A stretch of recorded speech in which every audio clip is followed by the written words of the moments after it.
సరళ డివోషనల్ వరల్డ్కు స్వాగతం. ఈరోజు మనం శ్రీ లలిత సహస్రనామ స్తోత్రంలో 70వ శ్లోకంలోని నామాల యొక్క భావం తెలుసుకుందాం. 70వ శ్లోకము. నారాయణీ నాదరూప నామరూప వివర్జిత హ్రీంకారీ హ్రీమతి హృద్యా హేయోపాదేయవర్జిత. ఈ శ్లోకంలోని మొదటి నామము నారాయణి. ఇది 298వ నామము. ఇది 4 అక్షరాల నామము. ఈ నామంతో అమ్మవారికి నమస్కరించేటప్పుడు నారాయణ్యై నమః అని చెప్పాలి. నారాయణి అంటే నారాయణత్వ లక్షణము గలది. నల్లబల్ల మీద ఒక నల్లని మసిబొగ్గుతో ఒక వృత్తాన్ని గీస్తే ఆ వృత్తం లోపల, ఆ వృత్తం బయట, ఆ వృత్త రేఖలోను, ఆ వృత్త రేఖ క్రింద అన్నిటా వ్యాపించి ఉన్న తత్వాన్ని నారాయణ తత్వము లాంటిదిగా అర్థం చేసుకోవాలని మంత్రపుష్పము సూచిస్తుంది. ఇలా సర్వత్రా ఉండేది కాబట్టి అమ్మవారికి నారాయణి అనే నామం వచ్చింది. ఈ నారాయణియే మరో విధంగా సర్వమంగళ మాంగళ్యే శివో సర్వార్థ సాధికే శరణ్యే త్రయంబకే దేవి నారాయణి నమోస్తుతే అన్న శ్లోకంలో ప్రతిపాదింపబడుతుంది. సర్వమంగళములను చేకూర్చేది, సర్వార్థాలను సాధించి పెట్టేది, 3 కన్నులు గలది, శరణాగతికి తగినది, శివుని పత్ని అయిన దేవి నారాయణి అని ఈ శ్లోకానికి అర్థం. సర్వంతర్యామిగా ఉండడము నారాయణ పదం సూచిస్తే ఆ విధంగా ఉన్నట్లు తెలుసుకునే ప్రజ్ఞను నారాయణీ పదము సూచిస్తుంది. పద్మనాభ సహోదరి పదాలు ఎలాగో నారాయణీ పదాలు కూడా అలాంటివే. విష్ణువు జగన్మోహిని రూపం పొందడానికి పూర్వము అమ్మవారి మంత్రాన్ని జపించి అమ్మవారైపోయాడు. హరిస్త్వామారాధ్య పురాణారీ భూత్వా అని ఆదిశంకరులు కూడా సౌందర్యలహరిలో చెబుతారు. ఆ నారీమ తల్లియే నారాయణీ నామంతో తెలువబడే అమ్మవారు. నారాయణీ పదాలలో సారూప్యాన్ని, సామ్యాన్ని బాగా అర్థం చేసుకోవాలంటే తిరుమలలోని వెంకటేశ్వర స్వామి విగ్రహాన్ని, ఆయనకు జరిగే వివిధ సేవల తీరును జాగ్రత్తగా పరిశీలిస్తే తెలుస్తుంది. ఆయన పేరు వెంకటేశ్వర స్వామియే అయినా బాలాజీ అనే ఇంకొక నామం కూడా ఉన్నది. బాలా అన్నది అమ్మవారికి సంబంధించిన బాలా త్రిపుర సుందరిని సూచిస్తుంది. ఆయనకు అభ్యంగన స్నానం చేయించేది శుక్రవారం నాడు.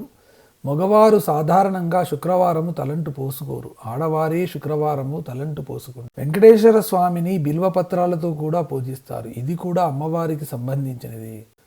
మొట్టమొదట్లో ఆదిశంకరులచే తిరుమలలో ప్రతిష్ఠింపబడినది ఆకర్షణ శక్తి పీఠమే. అది తర్వాత వైష్ణవ పీఠంగా మార్చబడింది. వైష్ణవ విగ్రహాలు చాలా భారీగా, చాలా పెద్ద పన్నాలో ఉంటాయి.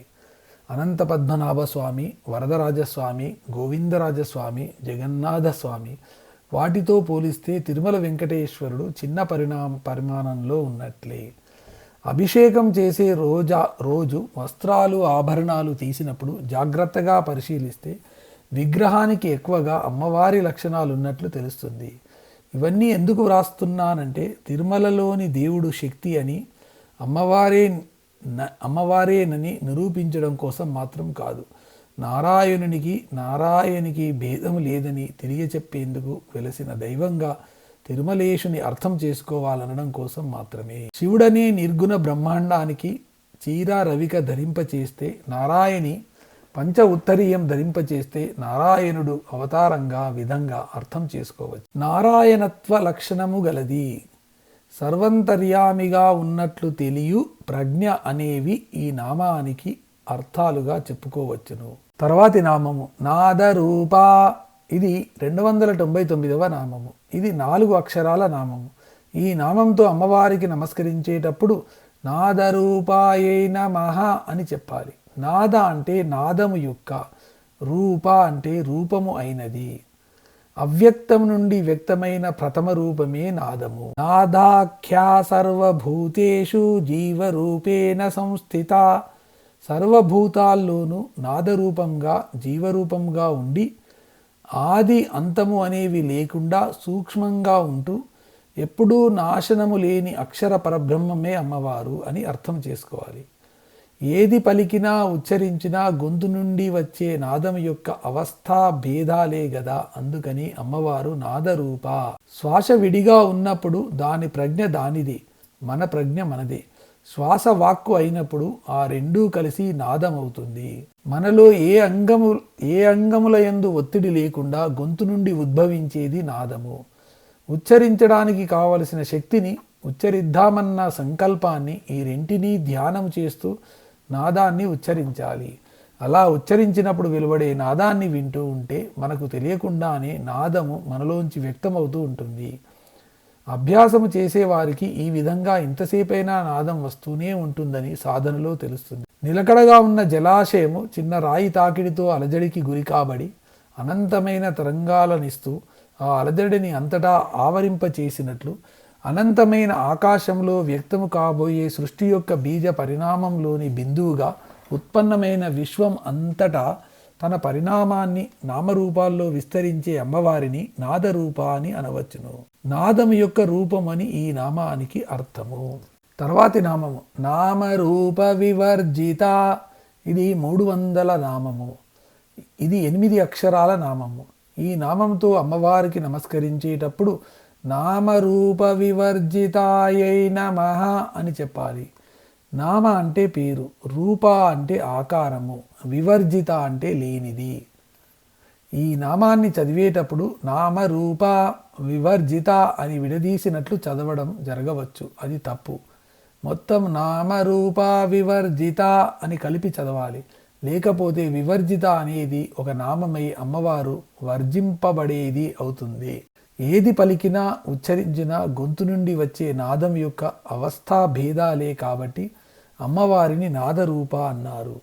ఈ నాదము నుండి అన్ని రకాల శబ్దాలు, ధ్వనులు, పదాలు, వాక్కులు వచ్చినా వీటన్నిటికీ అతీతంగా ఉండేదే అమ్మవారు. అంటే అలా వెలువడిన ధ్వనుల నామాలతోనూ రూపాలతోనూ సంబంధం లేనిదే.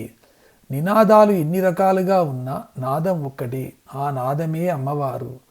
ఆ నాదానికి నినాదాల భాష, లిపి, అర్థ తాత్పర్యాదులతో సంబంధం లేదు అన్న విధంగా ఈ నామాన్ని అర్థం చేసుకోవాలి.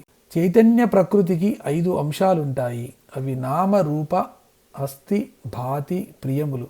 ఈ 5 మొదటి 2 అయిన నామరూపాలు మిథ్యాంశములే. మిగిలిన ఆస్తి, భాతి, ప్రియములే సచ్చిత్ ఆనందాంశములు. ఈ సచ్చిదానంద స్వరూపమే అమ్మవారు. అందుకని ఆవిడ నామరూప వివర్జిత అయింది. ఏ బంగారు నగలలో అయినా నగ పేరు, ఆ నగ ఆకారం తీసివేస్తే మిగిలిందంతా బంగారమే. అలాంటి బంగారం అమ్మవారు. ఏ వ్యక్తిలో అయినా ఆ వ్యక్తి పేరు, ఆ వ్యక్తి రూపం తీసివేస్తే మిగిలినదంతా పరమాణువుతో ఉండే పదార్థమేగా.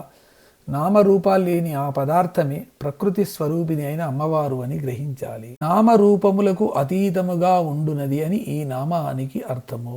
తర్వాతి నామం హ్రీంకారి. ఇది 301వ నామము. ఇది 3 అక్షరాల నామము. ఈ నామంతో అమ్మవారికి నమస్కరించేటప్పుడు హ్రీంకార్యై నమః అని చెప్పాలి. హ్రీంకారి అంటే హ్రీంకార స్వరూపిణి. శ్రీం హ్రీం క్లీం ఐం సౌం అనే ప్రపంచ ప్రణవాల్లో రెండవదైన హ్రీంకారంలో హకార, రకార, ఈకారాలు కలిసి ఉంటాయి. హకారము విశ్వాసాన్ని, రకారము అగ్నిబీజమైన రేఫాన్ని, ఈకారము శక్తిని సూచిస్తాయి. నిశ్వాసాన్ని అనుసరించి వచ్చే హకారము స్వరపేటికల మధ్య ఘర్షణకు గురి అయి, అనగా రేఫాన్ని కూడా కూడి నిశ్వసించడానికి అవసరమయ్యే శక్తిని కూడగట్టుకొని, అంటే ఈంతో కూడి హ్రీంకారంగా వ్యక్తమవుతుంది. భువనేశ్వరి మంత్రి బీజాక్షరాన్ని హ్రీంతో సంకేతిస్తారు. పంచ ప్రణవాల్లో రెండవది మాయా బీజ రూపిణి, స్థూల సూక్ష్మ కారణ సంయుక్త రూపిణి అయిన హ్రీంకార స్వరూపిణి, వ్యక్తశక్తి బీజ రూపిణి, భువనేశ్వరి మంత్రరూపిణి అని ఈ నామానికి అర్థాలుగా చెప్పుకోవచ్చును. తర్వాతి నామము హ్రీమతి. ఇది 302వ నామము. ఇది 3 అక్షరాల నామము. ఈ నామంతో అమ్మవారికి నమస్కరించేటప్పుడు హ్రీమత్యై నమః అని చెప్పాలి. హ్రీమతి అంటే లజ్జాసూచిత బీజాక్షర రూపిణి. సర్వభూతాల్లోనూ లజ్జారూపములో ఉండే అమ్మవారిని హ్రీమతి అంటారు. యా దేవి సర్వభూతేషు లజ్జారూపేణ సంస్థిత, లజ్జాసూచిత బీజాక్షర రూపిణి అని ఈ నామానికి అర్థము. తర్వాతి నామము హృద్యా. ఇది 303వ నామము. ఇది 2 అక్షరాల నామము.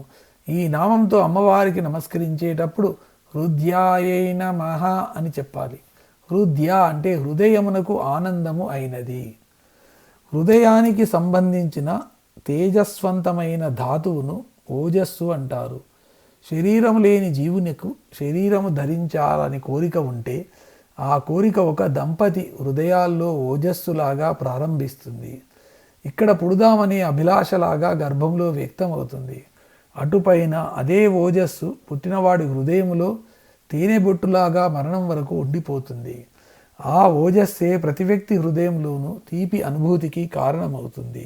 అకారణ కరుణ భూతదయ సత్ప్రవర్తనాదులలో ఈ ఓజస్సు ధాతువును పెంచుకోవచ్చును. హృదయమునకు తీపి అయినది, ప్రతివారి హృదయములోనూ ఉండు తీపి అనుభూతికి స్పందించునది అని ఈ నామానికి అర్థము. ఈ శ్లోకంలోని చివరి నామము హేయోపాదేయ వర్జిత. ఇది 304వ నామము. ఇది 8 అక్షరాల నామము. ఈ నామంతో అమ్మవారికి నమస్కరించేటప్పుడు హేయోపాదేయ వర్జితాయై నమః అని చెప్పాలి. హే అంటే విడువదగినది, ఉపాదేయ అంటే గ్రహింపదగినది, వివర్జిత అంటే విడిచినది అనగా లేనిది. తనకు సంబంధించినది కాక రెండవది ఉన్నప్పుడు దానిని విడిచుటకు కానీ స్వీకరించుటకు కానీ అవకాశం ఉంటుంది. విశ్వమంతా తానే అయినప్పుడు ఈ రెండింటికి అవకాశం ఉండదు. ఈ విడుచుట స్వీకరించుట అనే పరస్పర వైరుధ్య లక్షణాలు అమ్మవారికి ఏ విషయంలోనూ ఉండవు.